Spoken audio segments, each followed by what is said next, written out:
აი, გადავიდეთ საცხოვრებელ სახლებზე და ვფიქრობ, რომ ახლა საცხოვრებელ სახლებში ჩემთვის ახლა პირველი რაც არის და რაც რა ვიცი რა ახლა ჩემს სახლშიც გავაკეთებდი ჩემ ახლობლებსაც ურჩევდი და ყველას გავაკეთებინებდი პარკეტს. ანუ მე მაგალითად პირადად აი ჩემთვის არის საცხოვრებელი სახლისთვის პარკეტი შეუდარებელი და ხშირად აქვთ ხოლმე არგუმენტი რომ არგუმენტი კი არა კითხვა რომ გავაკეთო თუ არა პარკეტი სამზარეულოში. და ასე შემდეგ. ეხლა ამ თემაზე კი ვილაპარაკე უკვე, მაგრამ მაინც ორი სიტყვით ვიტყვი, რომ პარკეტები თანამედროვე დამუშავებით უძლებს ძალიან დიდ სითხის, არა, დიდი რაოდენობის სითხის დასხმას ძალიან თავისუფლად უძლებს და არ არის ეს ლაპარაკი რაღაცა აუცილებლად რაღაცა 500 და 1000 ლარიან პარკეტზე, რაღაცა ისეთი, ზოგადად ახლა პარკეტი იაფი რო არ არის, ყველამ ვიცით და შესაძლებელია საკმაოდ ისეთ ნორმალურ ფასში მსგავსი პარკეტის პოვნაც, რომელიც უძლებს ნესტს და უძლებს წყლის დასხმას, უძლებს ზეთის გადასხმას და კიდე ერთხელ გავიმეორებ, რომ აგერ მე წამოვიღე მეთქი პარკეტი და რავი, კაი ხანი ერთი დღე ჩავოდე წყალში და მედო წყალში აბსოლუტურად არაფერი. დაჟე ეს პარკეტი იყო მუქი ფერის. ანუ ვიფიქრე რომ რაღაც ლაქები მაინც თეთრი ლაქებს მაინც დაიტოვებდა. ნუ მე ხარშეთ ეს პარკეტი, მართლა არაფერი არ მოსდის ამ პარკეტს რა. და თავისუფლად მე პირადად შევიყვანდი სველ სივრცეშიც. ძალიან თავისუფლად ერთიანი სივრცე რომ რაღაც გადაბმები არ იყოს, რაც მე ძალიან მომწონს და თბილ გარემოს ქმნის, ეს არის მაინც ჩემთვის, სახლისთვის და ალბათ სახლური და ამაში მოვიგებ უეჭველი ზუსტად ვიცი, პარკეტი არის შეუდარებელი და შეუცვლელი, იმიტომ რომ ჯერ მაინც ბუნებრიობის ეფექტი, აი ხე რო იცი რომ ხე გაქვს დაგებული, მაინც მგონია რომ მაინც იფიქრებ რომ სახლში ხე სულ სხვა რაღაცაა და იატაკქვეშა გათბობასაც უძლებს როგორც გითხარით ვისაც უნდა რომ იატაკქვეშა გათბობა გააკეთოს და კიბეზე იყო ლაპარაკი რა ეხა მოდი კიბეზეც ვიკამათათო ვინ გამთქვა და აგერ საფეხურები დალაგებული აქვს და თვითონ ილაპარაკებს ალბათ ვინილის საფეხურებზეც და რაღაც რო უსმენ ხოლმე ინგას მგონია ყველაფერში შენ მოიგებ თქო რო დავფიქრდი იმიტომ რომ რაღაც ეს თვისებები ძალიან მომწონს რა ამ ვინილის და ის რო აი ფეხი არ მოგიცურდება მაგალითად კიბეზე ხო მე მგონი და თან ეს ხის ფაქტურა რავი მე პირადად ძალიან მომეწონა რაღაცებს შენსაც გამოურევა რა უშავს ხო ეს კერამოგრანიტია და კერამოგრანიტი ხის საფეხურები ხა პარკეტში გავიყვან მაინც ხის საფეხურებსაც ნუ რავი მე პირადად ხის საფეხური მიყვარს და უფრო ხშირად ხის საფეხურს ვაკეთებ ხოლმე ვიდრე კერამოგრანიტის საფეხურს თუმცა და კერამოგრანიტის გარდა ნუ კიდე ბუნებრივი ქვებიც გაგვიკეთებია ხა მარმარილოც გაგვიკეთებია გრანიტიც გაგვიკეთებია და კერამოგრანიტის ფაქტურებიც იმდენი ლამაზია უკვე მზა კიბეებითაც გაგვიკეთებია და კიბეებზე ალბათ ერთ-ერთი მნიშვნელოვანი და მთავარი რაცა ეს არის რომ არ ჩამოცურდე და თავპირი არ დაიმტრიო ამიტომ ხე უფრო მიყვარს მე პირადად თუმცა ნუ ეს შემაფერხებელი ისინიც აქვს უნდა გაუკეთო მაშინ ყველა კიბეს და ეგ დიდად არ მომწონს უკვე სახში კიბეზე რა რომ ისინი ვაკეთო რა ქვია მაგას რა ვიცი ეს რაღაც ზოლები რო უკეთდება რაღაც რომ ფეხი არ გაგიცურდეს და ნუ მაშინ უნდა გამოიყენო კერამოგრანიტი ანტისლიპი რო არ დაცურდეს ადამიანი თუმცა ჩვეულებრივად ვაკეთებთ ხოლმე ჩვეულებრივად ნუ უფრო ისეც რა არაპრიალა ზედაპირს რომ დიდად არ დაცურდეს ადამიანი და მერე ჩვენ არ დაგვაბრალონ რა და ნუ ხის საფეხურები არის შეუცვლელი ეხა სურათები ხო გითხარით რომ ბევრი არა მაგრამ ეს სურათები მაინც იმისთვისაა რომ რაღაც ყურადღების ამბავში და აი ეს მიყვარს რა გავაკეთო ეს მიკროცემენტი ამ ბოლო დროს ძალიან მიყვარს და ჩემი დიდი სურვილია რომ საქართველოში ისე კარგად ისწავლონ ბევრმა ამ მიკროცემენტის გაკეთება რომ სულ წერტილებში გამოვიყენოთ ხოლმე ხშირად იმიტომ რომ აი სულ წერტილში მაინც რა ვიცი შეუდარებელი მგონია მიკროცემენტი სხვა ყველაფერს რო თავი დავანებოთ რა აი ამ ზუსტად იმ შოვების და რაღაცეების ამბავში რა და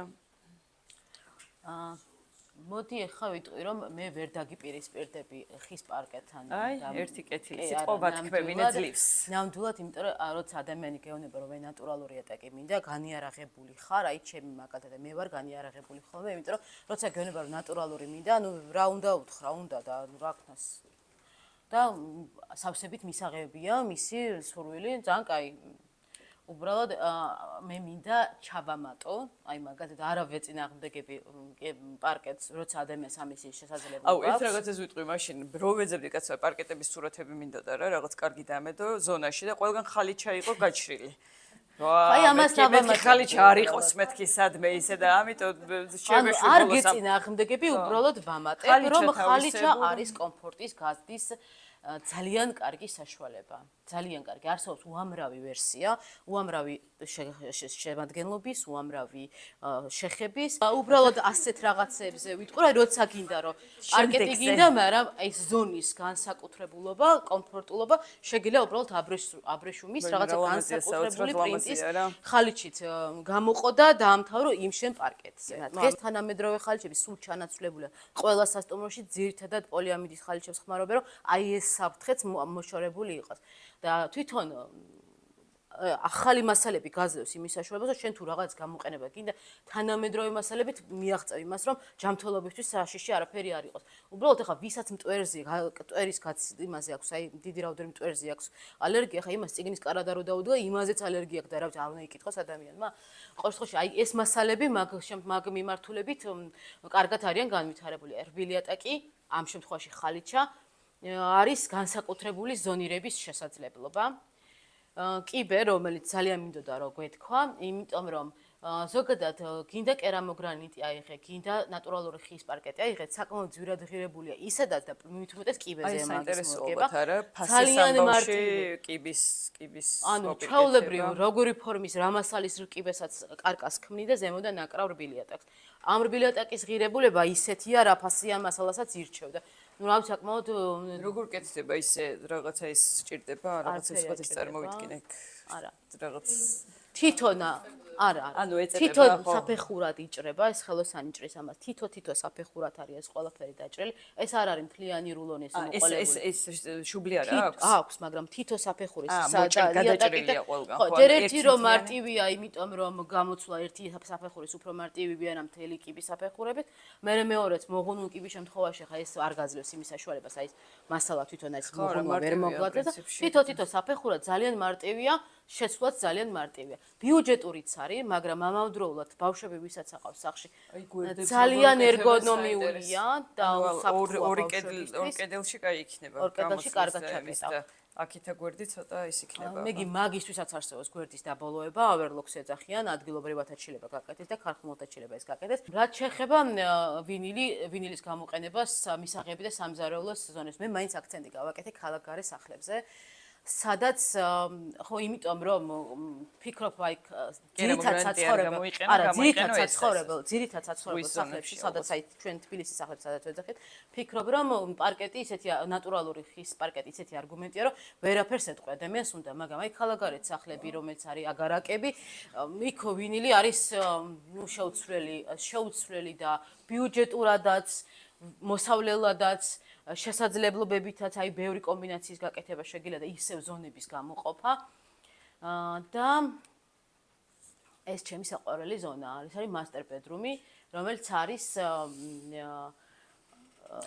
კიდე სიმართლე გითხრა ანუ აი სულ ფიქრობ რომ ჩემთან სახლში გავაკეთოთ ხო საზინებელში ბიბლიოთეკი და ეხლა ვცხოვრობ მე-5 სართულია ხო მე-8 არის იქიდან რა და ისეთი მტვერი შემოდის ხო მაინც აი ბიბლიოთეკზე ფეხებით იარო საზინებელში დილას და რო გადმოდიხარ ფეხშულა და გადიხარ საგარდიობე ზონაში და იგივე სიტუაცია გაქვს ანუ ამაზე მეტი კომფორტი ნუ ეს გარდირობის ოთახია იგივე რობოტი პროცესორი გაუშვი და იგა და აი ეს ზონა რომელიც ისევ კერძო სახლებზე გადავედი და ისევ აგარაკებზე სადაც თამაშის ზონა აუცილებელია ეს რაღაცა შეკრების ზონა აუცილებელია რა თქმა უნდა იქაც თურბილატაკი არა მინიმუმ ხალიჩა რომელიც ხმაურსაც ახშობს დავარდნილ ნივთებსაც არ აზიანებს ანუ აი კონკრეტულ ამ შემთხვევაში სათამაშო ინვენტარი რომ დაგივარდეს მაგალითად ბილიარდის ბურთი ანუ ის ადგილი ზიანდება ხო ბიბლიოთეკი რა თქმა უნდა ამ ზონაში შეუცვლელია, იმიტომ რომ იცავს დანარჩენ ზონებსაც. გათბობა გაგრილების მხრივაც ენერგოეფექტურია და ძალიან დამზოგველი ენერგიის და არ მოგეწონა და სხვა ხასიათზე ხარ, ძალიან მარტივია ტექსტილის შეცვლით, თვითონ ინტერიერის განახლება, ხო? და მგონია რომ არა, მაინც ძალიან შეყვარებული ვარ, მაგრამ მაინც მგონია რომ საჭირო ნივთია თანამედროვე დიზაინში, ინტერიერში. თუ კონკრეტულად ახლა ამ თემაზე რახან დამისვით კითხვა, ზოგადად არსებობენ ეს ბილეტაკი დაახლოებით 3 კატეგორია. აი კატეგორიად რო გითხრა, არსებობს სტანდარტული ვერსიები, არსებობს მაღალი კლასი და არსებობს ჰაი კლასი. და აი განსხვავება ფასშიც აიგეთივეა დაახლოებით, რაღაცა ეს თუ ღირს 2 ათეული ერთეული, ეს ღირს 6 ათეული ერთეული და მინიმუმ. და რო ვიკითხე რომ რა საჭიროა ამის გაკეთება, ზუსტად მაგას მე მითხრა წარმოებელმა, რომ იცი რა არის, ამის გამოცვლას იმდენი დრო ჭირდება, ეს ინვენტარი უნდა გაიტანონ, მერე უნდა შეცვალონ და ეს იმდენად იშვიათად ფუჭდება, იმდენად მნიშვნელოვანია რემონტის დრო ამ კომპანიების, ყველასთვის არა, რა თქმა უნდა, მაგრამ იმდენად მნიშვნელოვანია მათთვის ეს რემონტის და შეცვლის დრო, რომ რაც შეიძლება დიდ მაღალ ხარისხიანს იღებენ, რომ აი ეს დრო რაც შეიძლება გაეწელოს. აქ არავინ აქცევს ყურადღებას, თუნდაც სასტუმროებშიც არავინ აქცევს ყურადღებას. მეც მქონია ძალიან ბევრჯერ ეგეთ შემთხვევა, რომ არა უშავს, იცი რა, ხა ფული მაკლდება და იყოს ახლა ამ დაბალ ხარისხიანს გავაკეთებ და ერთ წელიწადში გამოვცვლე. ეს წარმოუდგენელი დილეტანტური ამბავია, იმიტომ რომ ამის გამოცვლა ნიშნავს, რომ შენ ეს მინიმუმ ავეჯი და ინვენტარი უნდა გამოიტანო გარეთ, კედლები უნდა დააზიანო, ეს ავეჯი უნდა დააზიანო, რო ახიავ ამას და ახალს რო დააგებ, კიდე იქ როგორი ეტაკი დაგხვდება, მერე ახლდა უნდა დააკრა და მერე ახლდა უნდა შეზიდო ეს ყველაფერი. ამას არავინ რაღაცა ესეთი მარტივი წარმოდგენა აქვს ადამიანებს რა და ჩვენ გვინდოდა მე და მეგის ყოველ შემთხვევაში დღეს ესე დაგვენახებინა თქვენთვის რომ სად რა საფრთხე იმალება, სად როდის რა ჯობია რომ შეარჩიოთ. ფიქრობ რომ ერთმანეთს რომ ვეწინააღმდეგებოდით, არ მივეცით ჩვენ პროდუქტს რაღაცა იდეალური მასალის ესა ქვია ხარისხი და თვისებები, ყველაფერი თქვენ თვითონ დაინახეთ, თქვენ შეგვეწინააღმდეგეთ და თქვენც მიიღეთ მონაწილეობა. ესე ჩავთვალეთ, რომ მაქსიმალურად მოგაწოდეთ ეს ინფორმაცია და თუ თქვენთვის ეს ვერსია მისაღები იყო ამ ფორმატით, რა შემდეგ გავაგრძელებთ კიდევაც და